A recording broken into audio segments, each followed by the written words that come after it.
이번 영상은 키샷이라고 하는 렌더링 프로그램을 소개하고 이 프로그램을 어떻게 사용하게 되는지, 사용 방법들, 그리고 산업 디자인에서 렌더링을 한다는 것이 어떤 의미를 갖는지 등에 대해서 간단하게 말씀드리려고 합니다.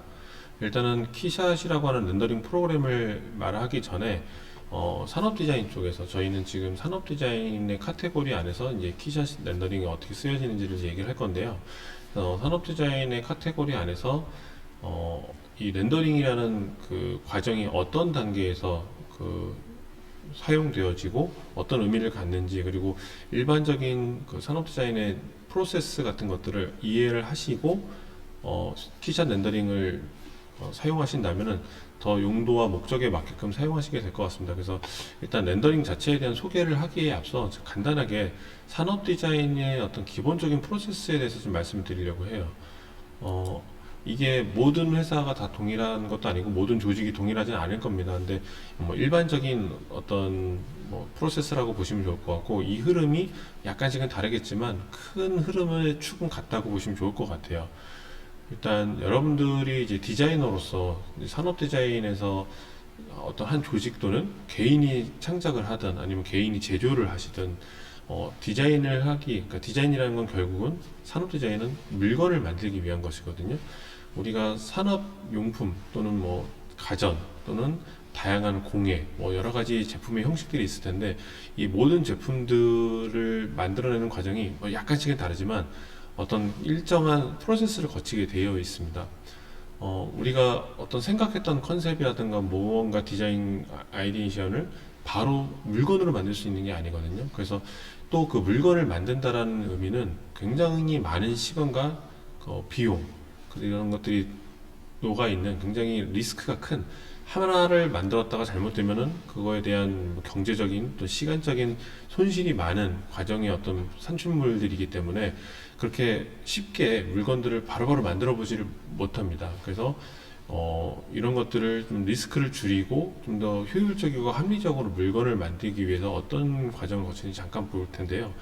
아마 어떤 기업을 저는 예를 들어서 말씀드릴게요. 하나의 기업에서 우리가 올해가 지금 좀 2분기인데 올해 연말까지 어떤 물건 하나를 만들겠다는 기획이 나왔다고 예를 들게요.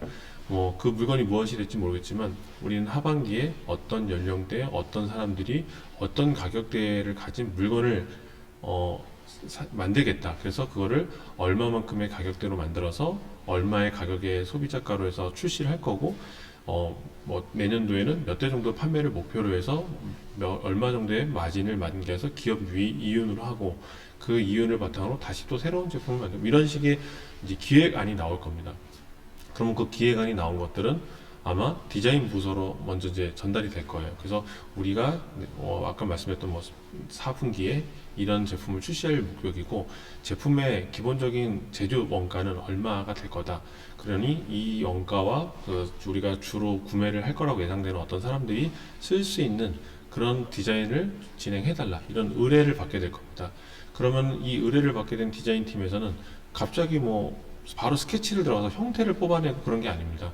이렇게 해서 소가 뒷걸음치다 뭐를 밟혀서 뭘 얻어내듯이 그냥 우연에 의해서 그 어떤 결과물을 얻는 게 아니라, 우리가 굉장히 많은 리서치나 그 사용자들을 분석을 하고 거기에 맞는 이제 더 합리적인 그 어떤 소비자 대상이 주로 소구하는, 주로 원하는 그 시대에서 가장 트렌디한 어떤 것들을 반영을 해서 또 이것을 만들어내는 방법이 굉장히 효율적이고 합리적이어서 경제성을 띈 방식의 어떤 것들을 만들겠다, 이런 것들이 필요하기 때문에 그것들을 위한 여러 가지 조사를 하게 됩니다. 그게 말씀드린 대로 소비자에 대한 조사가 될 수도 있고요.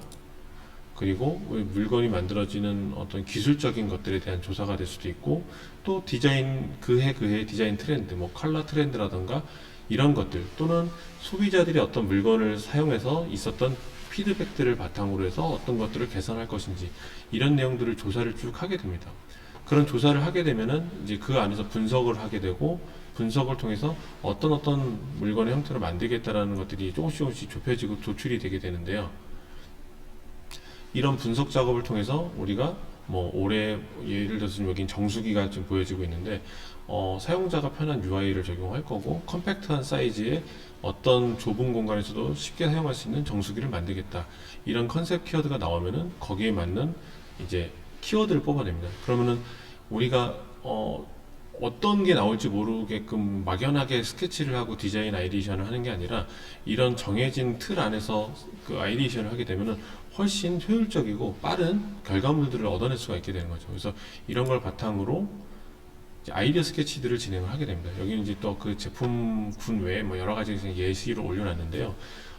스케치라는 거는 프리핸드 스케치로 손으로 그냥 그리는 것들도 있을 것이고 3D를 이용한 스케치들도 있을 겁니다. 근데 스케치라는 것의 가장 큰 의미는 디자이너 본인이 머릿속에 갖고 있던 어떤 컨셉을 이제 최초로 시각화해서 누군가한테 설득을 하고 이해를 시키는 과정이라고 생각하시면 됩니다. 내가 생각하는 것은 컨셉이 이건데 어떤 구조를 가지고 있고 어떤 뭐 대략적인 컬러감이라든가 비율 어떤 식으로 사용하겠다라고 하는 장착을 할 때는 어떻게 할 것이고 이런 것들이 머릿속에 있는 것들을 말로는 설명이 다 안 되거든요. 그래서 굉장히 많은 아이디어를 통해서 아이디어 스케치를 많이 발산을 하게 될 겁니다. 그 많은 그 아이디어 스케치를 가지고 뭐 개인 또는 뭐 보통은 팀 조직이 있을 것이고요. 또 팀 조직에는 팀의 어떤 리딩을 하는 리더가 있을 것이고요. 그 조직 구성원들이 모여서 가장 합리적인 방법에 또는 가장 합리적 아까 말씀드렸던 조사를 통해서 나왔던 여러 가지 근거를 바탕으로 이러한 디자인의 것들을 한번 구체화시키면 좋겠다라고 하는 이제 선별 과정이 이루어지게 됩니다. 근데 이 선별 과정까지 저희가 아까 말씀드렸던 렌더링이나 모델링이나 이런 것들 툴을 이용해서 굉장히 뭐 하나하나를 다 그렇게 작업을 하기에는 많은 시간이 소요가 되고 공수가 들어가게 됩니다. 그러면은 정해진 짧은 시간 안에 우리가 발산할 수 있는 많은 아이디어가 굉장히 그 수가 적어지게 되고 경우의 수가 줄어들기 때문에 보통 2단계에서는 그렇게 모델링을 심화해서 들어가거나 렌더링으로 굉장히 고퀄리티 이미지를 바로바로 들어가는 이런 단계까지는 가지 않고 간략화해서 이제 시안들을 만들게 됩니다. 그래서 여기서 취약된 어떤 안들이 이제 선정된 몇 가지 안이 나오면 이제 이 단계에서부터는 좀 더 고도화된 이미지, 그러니까 더 실제와 가까운 이제 축척이라든가 뭐 소재 재질감 같은 것들이 적용된 이미지들이 필요해지게 됩니다. 그 이유는 여기서 이제 렌더링된 어떤 하나의 또 예시 이미지들인데요. 저희가 제품을 만들려면은 굉장히 여러 가지 공정과 과정을 통해서 하나의 제품이 나오게 되는데 나중에 금형, 그 다음에 이 금형이라든가 여러 가지 가공 방법을 통해서 제품이 나오게 됩니다. 근데 이 금형이나 이런 것들은 굉장히 많은 비용이 들고 그것을 제작하기 위한 시간이 굉장히 오래 걸리게 됩니다. 그래서 이거를 시안별로 모든 것들을 다 적용해서 하나하나 만들어 볼 수가 없기 때문에 우리가 렌더링 단계 이제 시안 아까 아이디어 스케치에서 좀 선정된 여러 가지 축약된 어떤 시안들을 최대한 실제에 가까운 이미지로 뽑아보는 단계가 필요해집니다. 그래서 이게 실제 우리가 실물을 만들어서 손에 쥐고 있지는 않지만 대략적으로 만들었을 때 실제는 이런 정도에 가까운 모습의 제품이 되겠구나라는 것을 이제 비로소 렌더링을 통해서 저희가 이제 제공을 하게 된 겁니다. 그러면 이렇게 만들어진 렌더링을 가지고 여러 가지 부서들이 다 모여서 내부 품평을 거친 다시 한번 그 시안들 중에서 이 제품을 실제 출시까지 가면 좋겠다라고 하는 이제 토의와 협의를 갖추고 또는 수정이라고 하는 여러 가지 단계를 거치게 됩니다. 그래서 아까 말씀드렸던 대로 하나하나 물건을 직접 만드는 굉장히 공수와 시간과 비용이 드는 과정을 렌더링을 통해서 많이 그 기간과 비용을 감소할 수 있게끔 하는 어떤 그런 목적을 가지고 있는 게 렌더링이라고 하는 과정의 목적이라고 할 수 있겠습니다. 그래서 이 렌더링은 이 산업 디자인에서 굉장히 그런 효용이 있고요. 또 그런 것뿐만이 아니라 나중에 제품이 출시가 되더라도 어떤 광고용 영상이라든가 프로모션 또는 홍보용 자료를 만들 때 일일이 그것들로 사진을 다 찍고 하기가 좀 어려울 수 있습니다. 그때 이런 렌더링 이미지를 충분히 활용해서 자료를 만들면 훨씬 시간과 비용을 절약할 수 있는 이제 활용 도구가 될 수 있습니다. 그래서 렌더링이라는 것들이 이런 것들을 이런 단계에서 이런 식의 의미를 갖게 되고요. 이런 것들이 실제화하기 전에 이렇게 제품을 갖기 전에도 렌더링을 통해서 간단하게 우리가 실제 제품에 어떤 유출할 수 있게끔 만들어지는 목적을 갖고 있다고 할 수 있겠습니다. 이제 본격적으로 이제 키샷 렌더링에 대해서 좀 말씀을 드리게 될 것 같은데요. 말씀드린 대로 렌더링은 이제 기본적으로 실제화 시켜서 가상의 어떤 이제 실제 물건이 만들기 전에 실제 거의 준하는 이미지를 얻어내는 게 목적이라고 할 수 있습니다. 특히 이제 산업 디자인의 이제 카테고리 안에서 말씀을 드리는 건데, 뭐 영상이라던가 단순하게 이미지로 뭐 웹 화면에서 컴퓨터 화면에서 보여지고 많은 것들이라면은 어떤 재질이나 소재에 대한 것들이 그렇게까지 중요하지 않을 수 있는데, 우리는 이제 물건을 실제 만드는 그런 과정 속에 있기 때문에 렌더링을 통해서 이런 소재감이라든가 이런 것들을 표현을 어떻게 할 건지가 굉장히 중요해지게 됩니다. 지금 보여지는 이미지는 이제 그 렌더링의 한 방식, 그러니까 렌더링을 실제 환경에서 약간 치환해서 봤을 때 한 좋은 예시 이미지라고 보시면 좋을 것 같아요. 보시는 거 왼쪽은 실제 만들어진 어떤 실물이 하나 있었습니다. 이제 목업을 또는 실제 제품이 양산돼서 있는 제품을 갖다 사진을 찍은 거고요. 이 제품 사진 하나를 얻기 위해서 실제 오른쪽에서의 작업을 거쳐서 왼쪽에 사진이 나온 겁니다. 자, 보시면은 이렇게 된 어떤 한 커트를 얻기 위해서 카메라 설정을 해서 카메라의 뭐 화각, 그 렌즈의 어떤 밝기 조절, 그리고 빛이 어디서부터 떨어지게 할 것인지, 요 제품에서 반사광이 어디서 비치게 할 것인지, 그런 것들 위해서 반사판을 덧대고, 주변에 보시면 굉장히 보조광들이 많이 보일 거예요. 지금 한 컷을 위한 연출입니다. 자, 이거를 지금 항상 사진을 이런 식으로 사진을 통해서 이런 이미지를 얻게 된다고 생각해 보세요. 그러면은 굉장히 많은 공수가 들어갈 겁니다. 아마 이 한 컷을 만들기 위해서 이 세팅이 짧게는 30분, 30분, 뭐 길게는 한두 시간이 걸릴 수도 있어요. 원하는 조도와 밝기, 빛의 세기, 뭐 이런 것들이 나오지 않으면은 저 반사판도 조금씩 이동을 하고, 반사판의 크기도 키우고, 빛의 세기도 키우고, 카메라의 설정도 조금씩 바꾸고, 이런 것들을 하게 되는데 이게 그렇게 쉬운 작업이 아니에요. 그래서 이런 이미지 한 컷을 위해서 굉장히 많은 시간과 공수가 들어가게 되는데, 우리가 하는 키샷이라고 하는 렌더링을 통하면은 이런 것들이 훨씬 더 단순화되고 훨씬 쉽게 이루어진다고 보시면 될 것 같아요. 그래서 렌더링을 한다는 것은 우리가 하는 실무에서 굉장히 많은 부분에서 시간과 비용을 줄여주고 그런 역할을 하고 있다는 거, 이 부분을 좀 잘 기억해 주시면 좋을 것 같습니다. 이제 특히 산업 디자인 쪽에서는 지금 제품들의 형태에, 그러니까 저희가 산업 혁명을 통해서 굉장히 많은 제품들이 생산이 되고, 그런 것도 이제 뭐 200년이 돼 가고 있어요. 우리가 겪어보지 못했던 형식의 제품들이 계속 나오고, 그 많은 제품들이 나오면서 사실은 그러니까 쉐입이라고 하는 것은 어떻게 보면 약간 한계도 다다랐다고 볼 수 있어요. 우리가 예전에는 세상에 없었던 동그라미 또는 뭐 별 모양, 네모 이런 것들을 만들면 이거 새로운 형태고 새로운 모습이야, 이렇게 말할 수 있었던 것들이 요즘은 사실은 그 폼이라는 게 어떤 제품군을 떠나서 보더라도 비슷비슷해 보이는 경향들이 있어요. 그래서 예전에 비해서 이 형태에 대한 디자인의 어떤 우선순위보다 비슷한 형태의 원기둥, 뭐 간단한 미니멀한 형태여도 그 재질을 어떤 걸 입히느냐에 따라서 제품의 어떤 품질이라든가 완성도, 제품이 주는 어떤 그 소비자 또는 그걸 사용하는 사용자라고 하여금 느껴지는 감성들을 더 고급화시키거나 다양한 느낌들을 제공해 줄 수 있게 되는 거예요. 그래서 우리가 이제 CMF라고 표현하는 말들이 있는데, 컬러, 머티리얼, 피니싱이라고 해서 그냥 하나의 폼 안에 거기에 어떤 컬러를 적용할 것인지, 그 재질은 플라스틱인지 금속인지, 그리고 만약에 금속이라면 그걸 그냥 유광으로 이렇게 반질반질한 뭐 그런 표면을 처리할 것인지, 헤어라인이라고 하는 어떤 기법을 넣어서 굉장히 디테일한 어떤 표현들을 넣어줄 것인지, 이런 것들에 의해서도 같은 형태를 가지고 있지만 전혀 다른 질감과 전혀 다른 고급감, 전혀 다른 느낌을 제공을 하게 돼요. 그래서 이런 CMF에 대한 그 비중이 굉장히 중요해졌고, 이것을 어떻게 다루고 어떻게 제품에 적용하는가도 실제 산업 현장에서는, 산업 디자인 현장에서는 굉장히 중요한 요소라고 말씀을 드릴 수 있을 것 같아요.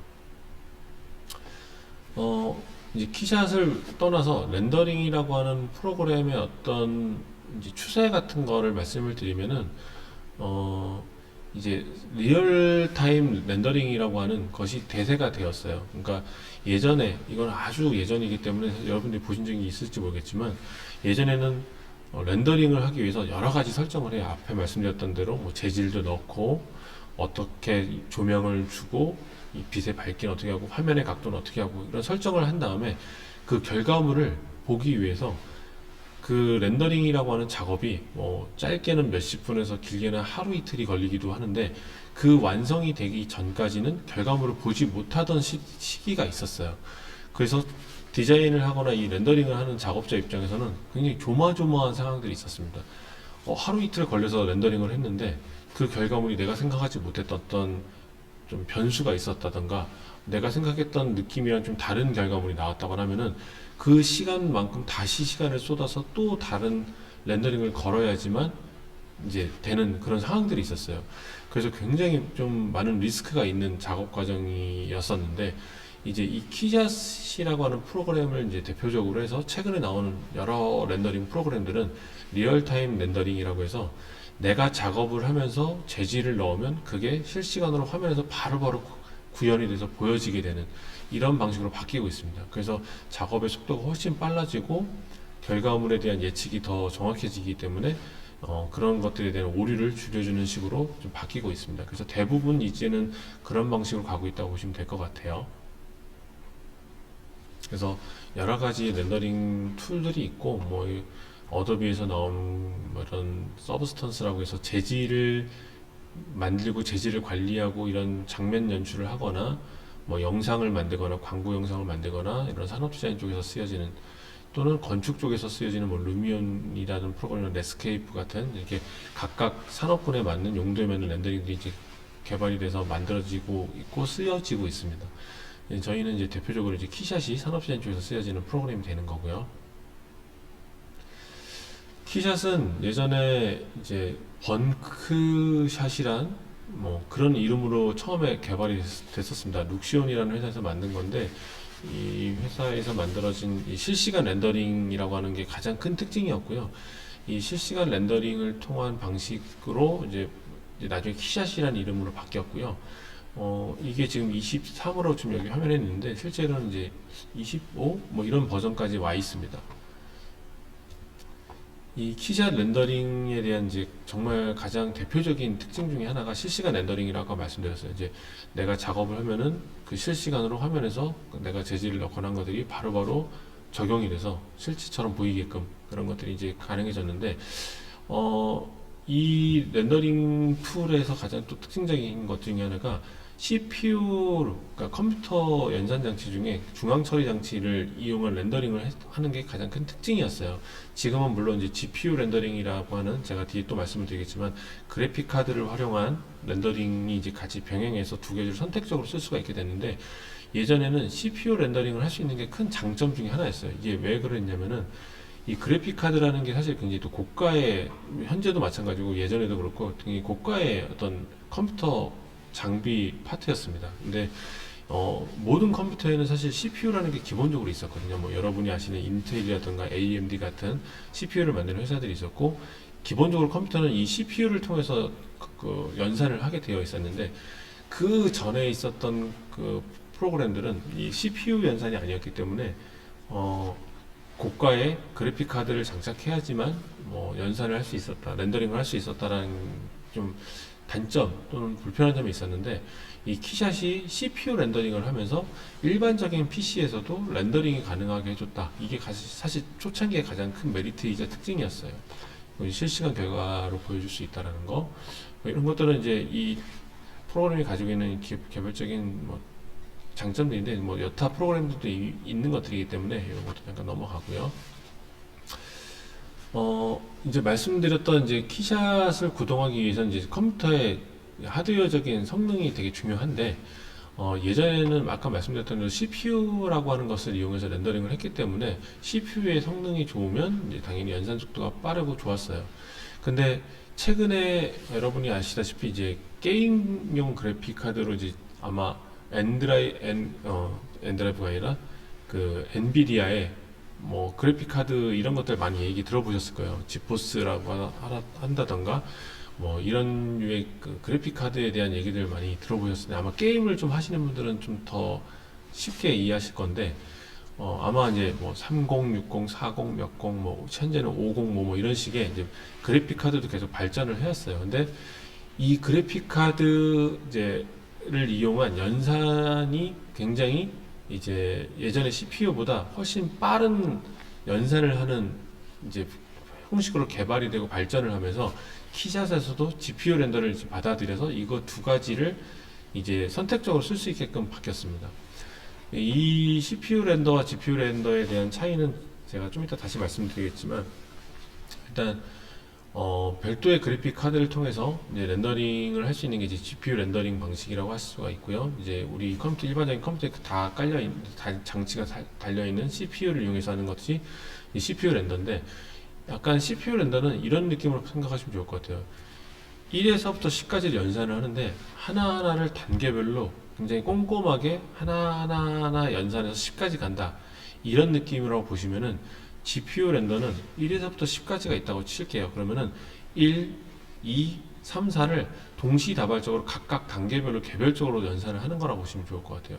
그래서 1부터 10까지를 그냥 중간중간에 그 한 10단계를 예를 들어서 말씀드린 겁니다. 정확하게 수치적으로 말씀드린 건 아니지만 한 번에 10개의 연산을 동시에 이루어지기 때문에 훨씬 빠른 연산을 해요. 대신 하나하나의 연산이 굉장히 디테일이 좋다라고 CPU에 비해서 렌더에 비해서 좋다고 말할 수 없기 때문에 약간의 품질의 차이가 있을 수는 있지만 우리가 육안으로 보기에 느낄 수 있을 정도의 큰 품질 차이가 아닌 그런 정도의 수준에서 굉장히 월등하게 빠른 속도의 렌더링을 하게 되게끔 최근에 이제 바뀌었어요. 그래서 키자 버전 9부터 현재까지는 이제 GPU 렌더가 주가 돼가고 있고, 사실 실질적으로 GPU 렌더를 안 하면은 작업 속도가 5배에서 10배까지도 차이가 나는 그런 이제 상황이라고 보시면 좋을 것 같습니다.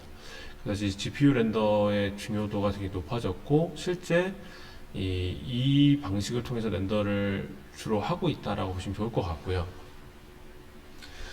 최소 이제 시스템의 요구 사항인데 윈도우라고 치면은 이제 윈도우 11이라고 하는 10 또는 11이라고 하는 운영 체제를 가지고 있어야 되고 인텔 뭐 AMD 64비트 이상의 프로세서를 가지고 있어야 된다고 되어 있고요. 이런 것들은 또 현재보단 또 이제 더 현재에 비해서 제가 예전의 자료라서 지금 더 좀 업그레이드된 사양들이 아마 더 적용이 되어 있을 겁니다. 그리고 애플 같은 경우는 자체 그 칩셋이 있어서 중앙 그 M 칩 또는 뭐 이렇게 불리는 어떤 칩이 있는데 이 칩이 그래픽과 이런 중앙 처리를 같이 연산하게끔 만들어져 있어요. 그래서 별도의 그래픽 카드가 있는 게 아니라 그냥 애플 자체 칩으로 이제 연산을 한다고 보시면 좋을 것 같아요. 그래서 맥 OS는 12 버전 이상이어야 되고 뭐 기타 뭐 어떤 칩 이상을 쓰면 좋다고 되어 있는데 사실 산업 디자인 쪽에서는 맥보다는 윈도우 버전의 그래픽 카드를 활용할 수 있는 것을 더 추천드린다고 말씀드릴 수 있을 것 같아요. 그리고 RTX라고 하는 이게 레이 트레이싱이라고 아까 실시간 렌더링을 하기 위한 기본적인 그 그래픽 카드 종류라고 보시면 좋을 것 같고요. RTX 또는 쿼드로라고 하는 그래픽 카드를 쓰시고 이 레이 트레이싱이 가능한 이제 그래픽 카드의 종류라고 보시면 되고요. 보통 2060, 3070 이런 식으로 명명을 해서 모델명이 나오는데 이 RTX 뒤에 붙는 네 자리 숫자에서 앞에 두 자리는 이 그래픽 카드 세대를 말합니다. 20이라고 하면 2세대, 30이면 3세대, 40이면 4세대. 현재는 50까지 나와 있는 상태고 아마 이제 좀 있으면 60 이런 식으로 70 이런 식으로 나가겠죠. 그리고 뒤에 있는 숫자는 그 각 버전 안에서의 성능의 빠르기라고 보시면 좋을 것 같아요. 60보단 70이 좋고요. 70보단 80이 좋고 뭐 같은 80에도 TI가 붙으면 좀 더 성능이 우수하고요. 그래서 현재로서 말씀드리면 50, 90이면 굉장히 그 좋은 현재 수준에서 굉장히 높은 사양의 그래픽 카드라고 말씀드릴 수 있는데 보통 세대 수보다는 뒤에 있는 성능이 더 좋으면 좀 좋다라고 얘기들을 하기도 해요. 그래서 2050인 거보다 2070보다는 뭐 3050이 더 성능이 떨어질 수도 있다 이렇게들 표현하는데 그거는 뭐 상황에 따라 렌더링의 설정에 따라 그때그때 약간씩은 달라지는 거니까 절대적이라고 말씀을 드릴 수는 없는데, 가급적이면 뭐 뒤 숫자가 높은 게 가격도 비싸고 뭐 성능도 좋다 이렇게 보시면 좋을 것 같고요. 현재 30에 뭐 30, 60 이 정도 수준이면은 그래픽 카드가 이제 키샷 렌더링 연산하기에는 그렇게 문제 없는 정도라고 보시면 좋을 것 같아요. 그래서 가급적이면 이제 30 세대 이상, 60 이상의 속도를 가진, 성능을 가진 그래픽 카드를 쓰시면은 키샷을 무리 없이 쓸 수 있다라고 보시면 좋을 것 같고요. 지금 이 화면은 이제 처음으로 이제 저희가 키샷 렌더링 화면을 보여드리는데, 뭐 잠깐 보면은 뭐 이런 식의 화면 구성으로 되어 있습니다. 옆에 보시면은 무언가 뭐 재질 같은 게 있는데, 그 재질을 드래그 앤 드롭 방식으로 내가 만들어 놓은 모델링에다가 이렇게 끌고 오면은 그 재질이 적용이 되고, 이게 바로 아까 말씀드렸던 대로 재질을 넣자마자 바로 화면에서 바로 적용되고 그게 실시간으로 표현이 되는, 이게 바로 이제 아까 말씀드렸던 실시간 렌더링의 가장 한 대표적인 모습이라고 보면 좋을 것 같아요. 지금 보여지는 이런 장면들이 예전에 렌더링 프로그램에서는 바로 화면에서 안 보였어요.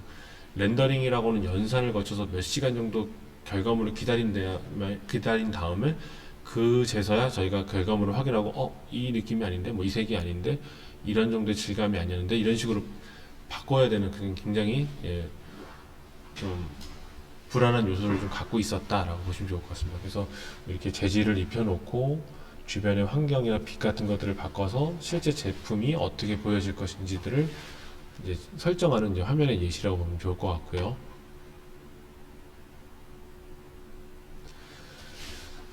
저희가 라이노 프로그램을 기준으로 얘기를 드릴 건데, 라이노 프로그램에서 이제 키샷을 처음 구동해서 가져올 때 어떤 식으로 할 건지를 간단하게 말씀을 드릴게요.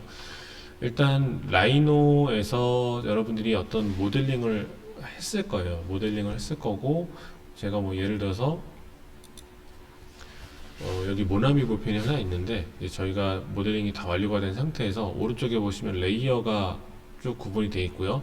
뭐 이런 식으로 바디 또는 기타 부속, 뭐 이런 펜촉, 이런 식으로 각 재질이 다른 것끼리 레이어를 다 따로따로 넣었습니다. 그래서 이 레이어를 구분을 미리 라이노에서 설정을 다 해놨고요. 이 라이노에서 재질별로, 파트별로 구분해 놓은 것들을 이제 라이노 저장을 하실 때, 키샷이 만약에 설치하신 키샷이 버전이 11 이하면은 라이노도 7 버전 이하로 저장하시면 되고요. 이 버전 이상의 키샷이라면 라이노 8인 경우에 그냥 저장하셔도 됩니다. 그래서 각각의 버전을 좀 타는 게 있습니다. 그래서 키샷 11에서 라이노 8 버전의 저장은 열리지 않을 수 있거든요. 그러니까 각각 이 버전을 잘 보시면서 저장을 하시면 되고요. 이렇게 라이노에서 레이어별로 그 구분해 놓은 저장 파일은 키샷에서 열었을 때 그 레이어를 그대로 인식해서 씬이라는 이름으로 불러들여져 옵니다. 여기 좀 이제 불러드리기를 할 건데, 좀 요 구성이 그대로 키샷에서도 열려서 키샷에서도 재질을 어때 저 레이어별로 관리할 수 있다라고 보시면 좋을 것 같고요. 자, 그렇게 이제 라이너를 저장을 해 놓으신 뒤에 키샷을 열면은, 지금은 이제 키샷 2023 버전으로 지금 예시 화면이 되어 있는데요. 첫 화면이 이런 창이 하나 뜰 겁니다. 그리고 이거를 말씀드리기 전에, 키샷 같은 경우 여러분들이 이제 교육용 버전이라든가 이런 것들을 구매를 하실 수도 있는데, 이게 가격이 그렇게 저렴한 그 프로그램은 아닙니다. 그래서 지금은 현재 과금 방식으로 바뀌어서 연간 라이센스 비용을 지고 1년 단위로 갱신해가면서 쓰는 방식으로 바뀌어 있는데, 뭐 하나로 치면은 150만원에서 200만원 정도 사이를 해요. 교육용은 그거보단 저렴하지만, 교육용도 1년 사용을 하고 나면은 갱신을 할 수가 없고 일반 버전을 써야 되는 걸로 제가 알고 있습니다. 그래서 키샷이 어떤 방식으로 이제 구하셔서 뭐 구입을 하시든지 설치를 하시게 될 텐데, 이제 첫 설치를 하고 화면을 띄우면은 이제 보시는 것 같은 창이 하나 뜰 거고요. 라이노 파일을 제가 파일 열기를 통해서 이제 열기를 누르면은 이런 창이 하나 뜹니다. 그러면 내가 라이노 파일을 열었을 때 이게 키샷에서 어떤 식으로 열리게 될지에 대한 기본인데, 일단은 대상을 방향을 Z축을 기준으로 가져오겠다라고 하면은 라이노에서 제품이 놓여졌던 그 Z축 방향을 같은 방향으로 해서 이제 물체가 들어올 거예요. 일단은 나머지 옵션들은 그대로 두고, 네, 그렇게 가져오면은 일단 시내 지오메트리 업데이트라고 하는 것은 제가 나중에 또 설명을 드릴게요.